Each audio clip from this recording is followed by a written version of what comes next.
Alright, so in my last video about Bruce Springsteen, I forgot to mention is the fucking cherry on top of this working class hero shit Sunday, which was his stone cold draft dodging during Vietnam.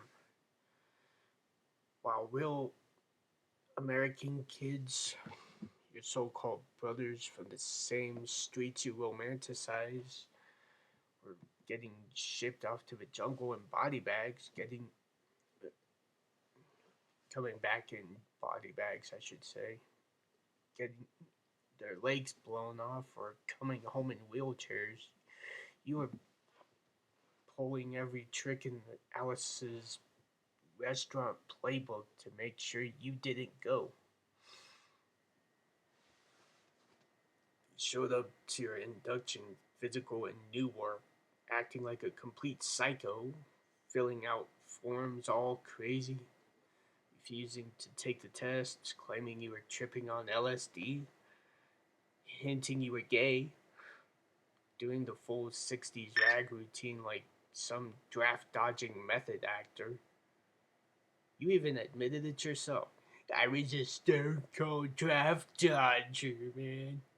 How you've bragged about it in interviews with Tom Hanks and in your own memoir, which nobody cares to read. I'd probably use it as toilet paper myself. But here's the real kicker. A convenient motorcycle crash from when you were 17 gave you a concussion that helped seal the deal. You walked out with that sweet 4F classification, unfit for service, while your buddies didn't make it back. You've even talked about the guilt, how some close friends came home broken and you didn't. Yet somehow that guilt never stopped you from milking Vietnam for every tear-jerking dollar. You turned that survivor's guilt, or should I say avoider's guilt, into pure profit. Born in the USA, that fist-pumping, flag-waving stadium rocker everyone misunderstood as patriotic. Nah, it was your therapy session about how the country sent poor kids to die while you stayed home strumming Thunder Road. You sing about a kid who gets in a hometown jam and ends up in Vietnam like it's some tragic everyman tale. But the only jam you were in was figuring out how to stay out of the war so you could keep chasing rock stardom.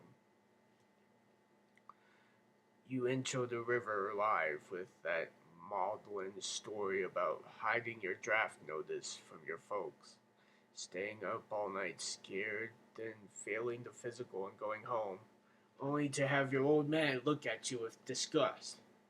Boo fucking who.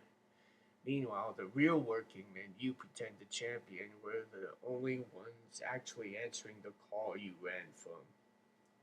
You wrote Born in the USA to process your feelings, but all it processed was millions into your bank account while real veterans were still dealing with the aftermath.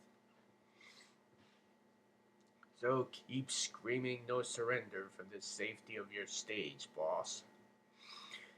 Keep preaching about the promised land and badlands and darkness on the edge of town like you ever risked anything real. The only war you ever fought was the one against showing up for your country.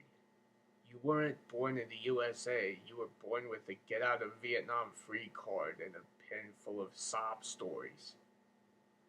Everything else in your catalog is just noise to drown out the fact that when it counted, the boss tapped out, grabbed his guitar, and spent the next 50 years selling the myth of the guy who never backed down. Go ahead and play war one more time, Bruce. We all know who really won that one. Bitch.